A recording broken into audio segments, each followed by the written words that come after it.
Екипата на штипскиот второлигаш Брегалница заврши петта на крајот од есенскиот дел од правенството. Ваквата позиција е далеко од очекувањата и амбициите на штипјани, кои минатата сезона заедно со Борец беа најсериозни кандидати за враќање во првата лига.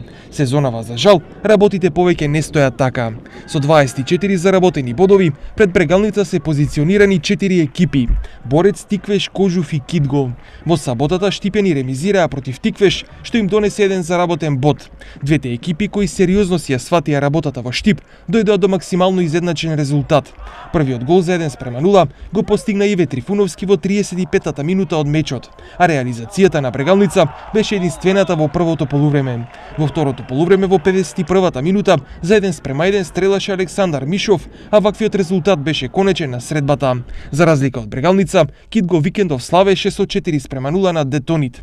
Кожув беше посилен од Борец со 2:1, Плачковица славеше над Партизан со 2:0, а Саса беше поразена од Вардар Неготино со 3:1. На табелата прв е Борец со 34 бодови, втор е Тиквеш со 29, пред Кожув со 28, Кидго со 26 и Брегалница на петтата позиција со 24 бодови. Шеста е Плачковица со 15, пред Вардар Неготино, Партизан Обрешани и Детонит со по 10 и последно пласираната Каменица Саса со само 7 бодови.